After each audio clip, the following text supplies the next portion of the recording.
Yahoo! Welcome, my beautiful brothers and sisters, to the Aquarian Adepts. My platform, our platform, to become your spiritual server. And welcome, Sagittarius Sun, Moon, and Rising, or for anyone who just wants to chill out with the Sags. Develop that energy to your end of July 2018 report. Can you believe that we are already halfway through with the year? Crazy. And a third of the way through the astrological year. Crazy. So this is, like I said, it's going to apply for the energies of the end of July, kind of providing like a recap for what's happened, and also kind of the energies that you're going to have working for you and what you will be working with going into the first week of August. But Sag, how are you doing? I know you're probably feeling better, especially with the Sun being in Leo, which for you is the 9th house of, higher education, of wisdom. But it's also, it's the house that you naturally rule. So, and I know you're feeling better because Jupiter is now direct.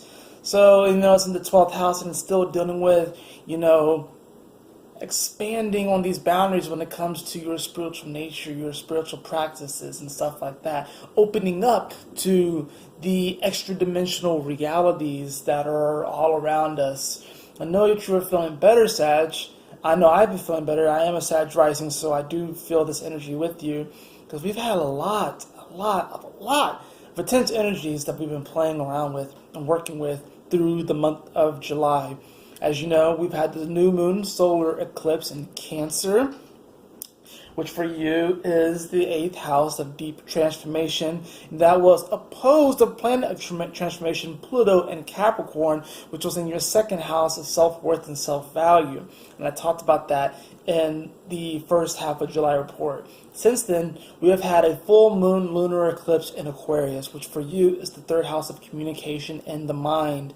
This was opposing the Sun, which was in Leo, your 9th house. So you've had this deeper transformation when it comes to communicating to your sense of value of your worth and communicating your truth to the world.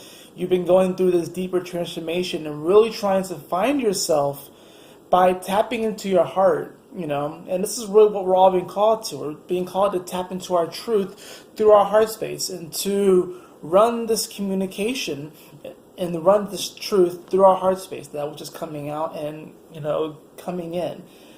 When that full moon lunar eclipse, which for you, like I said, was the 3rd house in Aquarius, this had to do with the mental shift.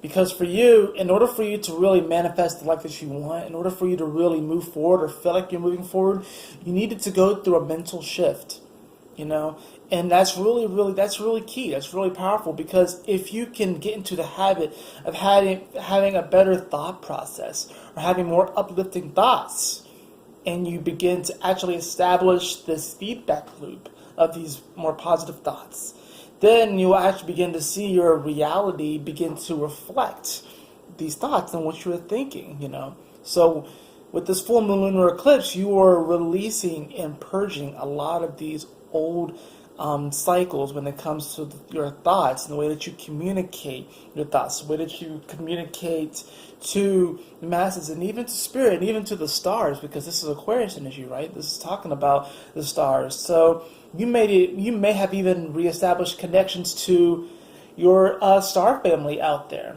to guides and angels that you haven't spoken to in a while. Or maybe during this month of July, you became aware of certain spirit guides that you have had. I know for me personally, I kind of realized someone who was a character in a story that I wrote it's actually a really, really good friend of mine. And he happens to be one of my main guides at this moment in my life. He happens to be one of my main guides, and that's something that I became aware of. And the way that we actually communicate is through dance and music. So it's kind of interesting too, because I feel like that even kind of vibes with the Sagittarius energy. Or I like to think of Sagittarius as the DJ of the zodiac, and Pisces is the music. But I like to think of Sagittarius as the DJ. So it's interesting. Like now you're starting to reestablish this connection to the stars again. And really, you were never disconnected in the first place, but you've been under this mental paradigm that has had you cut off. Kind of cut off, not actually cut off, but it has had you cut off from this deeper sense of who you are, and that we are all stars. We are all stardust, right? We are all star stuff. So I felt like that full moon lunar eclipse was really pivotal as far as you opening up your connection to that. And then, of course, going into August, the sun is in Leo, which for you is the 9th house. So you're going to be, dealing with these energies of, higher education, wisdom, hope, aiming in life. And it's going to be really awesome, because it's really going to be like, you're going to be finding that you're going to be wanting to learn more. And this is something that I've been going through too. It's like you're getting excited, especially if you have like a passion that you're going for, or you have like a passion that really interests you. Really, right now, you're gonna be so stimulated and enthusiastic to learn more. Like every day with like astrology, I learn more every single day. I'm always looking at the transit, seeing what's happening, seeing how it relates to me, and then I'll come on a video and I'll say something, and during that video I'm like, whoa, that's actually kind of interesting. I kind of want to explore that a little bit later. I even wrote down some things for like video ideas I'm going to be doing. So it's interesting. You kind of have been feeling this energy, Sagittarius, that, for the longest time, and I felt this energy too, it's like you've been kind of down in the dumps, You've been kind of like feeling like, dang, think about it. You had Saturn go through your sign, and that's been intense because it hasn't allowed you to go on the adventure that you want to. And now Jupiter's in your 12th house, so it's like you feel like you're ready to go on the adventure, but you're having to you're having to go into the closet and clear things out. You're having to go into the cellar or to the basement and scoot the dust off of certain boxes and take things out of boxes and look at these pictures and heal these different aspects of looking at these old diaries and trying to figure out your deeper spiritual story and expand upon this, release things so you can really move forward. So by the time that Jupiter comes into your sign later this year, you're going to be like, all right, I'm ready to go on this adventure. I'm ready to go. You're going to have your backpack on. You're going to be ready to go. You're going to have your potions ready, your burn hills ready, you're going to have all your stuff ready, you're going to have a nice thing of Pokeballs ready so you can go off on this adventure and choose your starter and then go. And I know I used a Pokemon reference, but you guys are dealing with a nerd here. So, let's see what the cards have to say. And if you give me just 1 second real fast, I will be right back.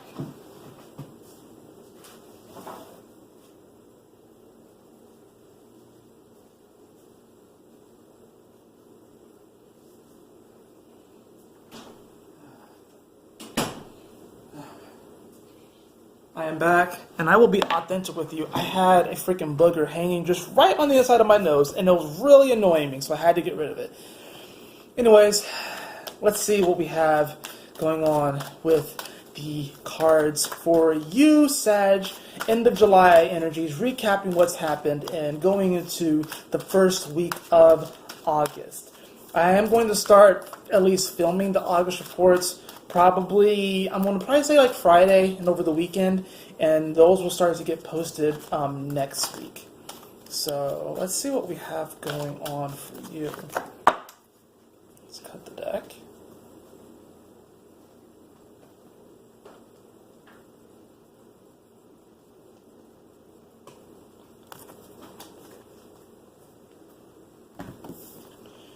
Wow, we have soul time. The frequency of soul time asks us to allow the possibility of a new reality to emerge, one that embraces the concept that while the corporal body is mortal, the soul is timeless, limitless, and infinite. This is a very beautiful card, and this is exactly what Jupiter is doing in your 12th house. Of course, making these aspects, because, it's trining Neptune. The sun will eventually come into a square with it. I want to say by the end of this week, actually, so this does actually go into that, the first week of August. But this is saying is that you're kind of realizing that, the old you is definitely fading away, and You know, the interesting thing about it is that, you know, with Jupiter being in your 12th house, and you've been feeling this, of course, you know, all month, is that, and Jupiter came direct during this time, is that, like, you know, Scorpio represents death and rebirth and transformation. It's the Phoenix rising. So Jupiter coming through this space, it's like, it's wanting to open doors to these darker areas, or these areas that we kind of like to put into the shadows of our consciousness. Not saying that these areas are bad, but we typically avoid these places because, you know, it's taboo, or we're told not to express these certain aspects. This is why even Scorpio rules sex. So it's like, oh, we had to keep sex taboo, but then we kind of play with it too, especially here in the Western world, especially if you're probably watching this and have access to a video like this. You know, more than likely you can actually, you know, attest to and kind of vibe with what I mean by, like, how sex is kind of seen as this whole taboo thing still. Like, I was just, and like, it's crazy how they're actually, and I don't mean to get political, but I've been kind of in like a political like mood the past few days. I don't know why, but it's like there are still countries, and even I'm pretty sure still here, where genital mutilation is still a thing, and it's kind of crazy that we do that, right? It's pretty fucked up that we do that, but I believe that Jupiter coming through this spot is actually going to heal this area. And you don't really think of Jupiter as a healing energy, but what it does is that it expands one's awareness of what's happening here, and it opens it up. And since Jupiter is the largest planet, it has a great amount of gravity and influence. So for you, there's a great amount of gravity and influence for you to be focused on who you are spiritually in your spiritual journey, and realizing that, yes, as things do fade away, as the leaves fall off of the tree, there will be new, there will always be something that was reborn, and that even then, beyond that, you are timeless, you are infinite, and you are abundant. So there's nothing that can hold you back. There's nothing that can really stop you. It's only what we can see within our mind in these mental games that we play with ourselves. But this was a cosmic paradigm shift that we went through with the Aquarius full moon lunar eclipse. And for you, it was a mental paradigm shift. Think about how powerful that is. Your whole world's about to really open up, Sagittarius. Let's see what else is going on with the cards for you. Sag. Oh, that card popped out. Oh, one of the best cards in the deck. We have the Lovers card, A. It did fall on the ground. That doesn't mean that if you are in a relationship that's going to end. But it's so what the bottom of the deck is, oh, we have the King of Wands. Wow. So this is you, Sagittarius, I really feel. This is you. Interesting. And then below that, we actually have the Fool below the King of Wands. So, yeah, this is beautiful. This is really asking you to embrace love. This is almost like asking you to kind of be a little bit like Leo. You know, I like to say that Leos love for love's sake alone. That's it. They love for love's sake alone. That's why Leo is here. That's how they radiate their love. They love for love's sake. And I feel like this combination of the Lovers, the King of Wands, and the Fool is you kind of taking a hint from Leo, you know, with the North Node being in your 9th house, with the Sun being here, and now Mercury, which is retrograde here, is really asking you to love for love's sake. And it's by doing that, it's like, you know, tapping into the energy of the Fool and going for it. And the interesting thing is that, you know, Mercury is retrograde in your 9th house too, right? So this is kind of playing off the Fool energy, simply because and Mercury is retrograde, so you're going to be receiving communication and thoughts and ideas from other people that might try to interfere with your heart. They might be like, oh, you can't go for that, or you can't do that, you can't manifest that. You need to be realistic. You need to tell these people, be like, A, I'm a Sag, I am mutable, fire, and I rival Pisces as far as who is the most magical sign of the zodiac. Telling me to get real is like telling a fish to freaking get up out of the water and start and like cut down a tree or something like that and to build a house. Like, I'm not saying that you can't get real, but Sagittarius, utilize your imagination and really just radiate love for love's sake alone. The thing I love about Sag energy is that, at least here, like, of course, in the Northern Hemisphere, it occurs around the time of the holidays. And, typically that's the time when things get colder. The trees lose their leaves, we get the snow, things get colder. But Sag energy is about hope. And it's about bringing the love together, bringing your family, your friends, and your close ones together, and y'all huddle together, and y'all incubate this warmth and this fire. And it's the last fire sign of the zodiac, but you incubate it and you bring it to a spark, right? And it's just when you think that the flame goes out, you have Sag here. And Sag is here to keep that fire alive so that by the time that we reach Aries season, it springs forth with passion and love and radiance. But that's what you're here to do, Sagittarius. You're kind of here to, like, when things get down, you're here to be optimistic and keep things flowing. And you haven't been feeling as optimistic. You haven't been feeling as hopeful. One of the most heartbreaking things to see is to see a Sagittarius depressed and a Leo depressed. Seeing a Sagittarius depressed and a Leo depressed is super heartbreaking.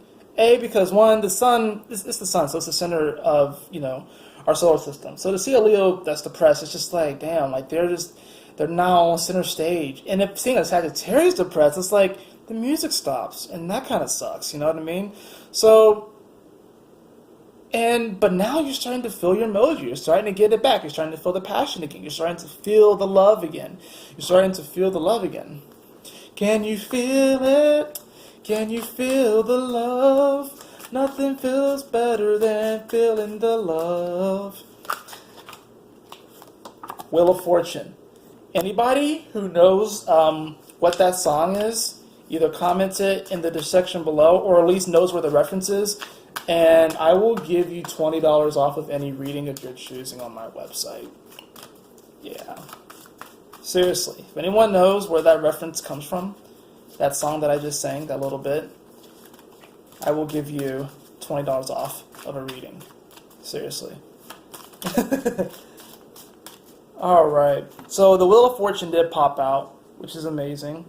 I'm going to bring those 3 cards, and I'm going to bring those 3 cards, and I'm actually going to shuffle until either a card flips out or a card definitely wants to come forward that I can just feel. So that's the card that wanted to come forward. So let's see what we have here. We have the Sun card, we have the 2 of Swords, and we also have the 3 of Swords. And then on this side, we have the 4 of Pentacles, we have the Strength card, and we have the Queen of Cups. Card that wanted to come forward was the Emperor. Okay, this is actually pretty freaking awesome. So the Wheel of Fortune here is saying that you are definitely going to be feeling like yourself again. You're going to be feeling more fortunate. You're going to be feeling, Jupiter is coming home, baby. It's coming home. Jupiter is coming home to your sign.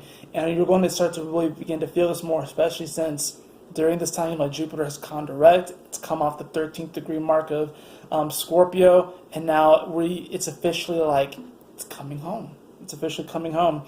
But it's interesting, though. We have the Sun card here, which is speaking to, being hopeful, really radiating love and really just kind of embracing the innocence of a child, right? But then we have the 2 of Swords, and we have the 3 of Swords. So I think what this is that your mind's going to kind of want to remind you of past heartbreaks, past issues, things that just did not work out. Your mind's going to want to remind you of this. It's going to try and hold you back because, of course, Mercury is retrograde. So since Mercury is retrograde, naturally, now things are turned more internal. So you are going to be thinking about, what, man, the last relationship I was in, it didn't pan out. I don't know if I should try for love again. Or, that last job that I thought I wanted to get and I got it just didn't work out. Or, I've been rejected by, I've been getting rejected by certain jobs like so many times. I don't know if I want to go for it, or man, the last time I tried to make up with that family member or that friend, it just didn't really work out, and I just don't know if I can do it. And you're kind of stuck, with the Three of Swords, you're kind of focused on those heartbreaks. With the Two of Swords there, you can't make a decision, but the Sun is here bringing light to the situation and bringing hope and positivity to the situation. We also have to look at what's on the other side. We have the Four of Pentacles, like I said, the Strength card, the card of Leo, and we also have the Queen of Cups. What this is actually saying is that the Four of Pentacles, sometimes the Four of Pentacles talks about letting go of things that we have been holding on to. Sometimes it talks about safeguarding things and to continue to hold on to them, embrace them, but hold on to them in a sense where it's not like you're like just clutching them, because it's kind of like like when you hug a cat and you clutch a cat. I mean, most cats in ways are gonna be like, ah, get out. They don't want to. They want to like claw out, but it's almost like you can kind of hold a cat or like rub a cat, and they'll just be like, you kind of want to go with that energy, kind of, and there are certain times with the Four of Pentacles where you want to hold on that way. That's what this is about.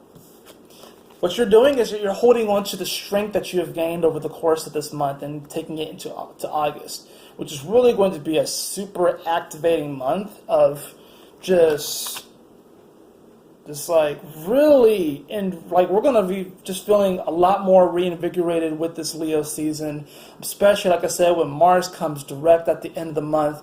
It's going to be like, we're going to kind of look back over the summer, which has been very, very emotional. But what you're doing, like I said, with the Four of Pentacles and the Strength card, is that you're being told and taught to hold on to your strength, and to hold on what you have learned through Cancer season. We have the Queen of Water here, the Queen of Cups here, which speaks to this deepening sense of this emotional intelligence. And the Queen of Cups, like I said, it could deal with, the water sign, a Cancer, a Scorpio, or Pisces. But I really see this as you learning to hold on to the strength that you gained through this Cancer season. You've gained a lot of strength. You purged a lot. Everyone purged a lot. But you are learning to hold on to that strength, to not just let go of it. Yes, there are some situations that probably still need to be confronted. Yes, there are some decisions that you probably still need to make. Yes, there are some loose ends that probably still need to be tied up. But you are being called by the universe to embrace love, to radiate love, to love for love's sake. And that is the only reason that you need to make a decision, to make up with that person, to move on, to give love a chance again. And with the Emperor card, this is interesting because this is the card of Aries, but meanwhile, I like to think of the Emperor as someone who has a really clear mind and a clear vision, and nothing can really get in this person's way. When you have a clear mind, you have a clear vision, you go for what you want, or you really act on your truth. That's really what the Emperor is. So that's what's happening. It's like, yeah, there's going to be some energies where you're kind of contemplating about, what's happened and how you've been hurt in the past, but you can't get too caught up on that, because the way that you get through it, you purged and you've been dealing with it, journal about your emotions, feel through them, feel your emotions. I'm not telling you to sweep them under the rug, Sagittarius. I'm simply saying, be positive, try to smile. And here's something I'm going to introduce to you all, which I thought was interesting. I remember, this was a while back, maybe a few months back, and I was coming out of a meditation, right? And I went outside on my porch, and I simply just thought about a smile. I didn't smile, I just thought about smiling. And literally, I felt this energy rise up through my body, up my spine, and I even felt the side of my lips quiver without me intending to do so. It was very unintentional. It's very subconscious. By simply thinking about smiling. That's powerful. That's how powerful our mind actually can be. That just even the thought of smiling can actually trigger this serotonin release. And it makes you feel better, makes you feel clearer. That's how you're going to get through this, by holding on to that strength, by holding on to that hope. And not holding on to it from a desperate place, but holding on to it because that's who you are. That's who you are. You're love. You're love.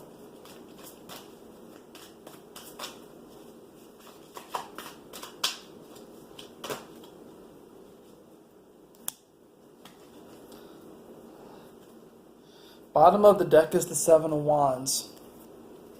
So stand your ground. Take the high road, if need be, especially if you find yourself confronting a certain person, maybe at work or a family member or a friend. Stand your ground, but still have love for them and radiate love for them. If they still don't understand you after you give your spiel and after you say what you need to say and you express that you still love them unconditionally and they still don't really get it, that's okay. Move on. That relationship is not meant to be a major factor and a major role in your life at that time. But still, stand your ground. But also remember to radiate love and remember to have compassion. Remember to have compassion. The Queen of Cups is asking you to do that. We have the Five of Wands and the Ten of Swords here as well. So I actually feel this has dramas coming to an end in your life. I'm really glad that it's the Five of Wands that came up in conjunction with that Seven of Wands, because whatever it is, it's probably not that big of a deal. And you've been kind of blowing it up, and you've been kind of been taking it very personally because you haven't been feeling in your energy. You haven't been really feeling in your element. But it's coming to an end. That drama's coming to an end. Whatever it is that's kind of held your energy and kept your energies tied up so it can't flow properly and has been restricting you from feeling the love. So it's coming to an end. And it's like you can put down your arms. You don't have to worry about it. You can show compassion for yourself and other people and for the situation. And other things are really moving forward. Since you are the last sign that I'm making videos for, I do want to draw one more card to get out of this. And this is interesting. We got communication. Communication. I believe this was the card that we got for, is either Aries or Taurus. I want to say it was Taurus we got this card for. Communication. And this is really, that's what this is about. This is about you communicating your truth. This is about you really, you remember how I said at the beginning of this, where you want to run information through your heart? That's actually, I got it from this card. I'll read it to you. The frequency of communication supports our ability to exchange information in many different forms. It reminds us to run every piece of information, both incoming and outgoing, through our heart, the center of our truth, to stay in the flow source and balanced exchange. And it's interesting how this comes in conjunction with the Soul Time card.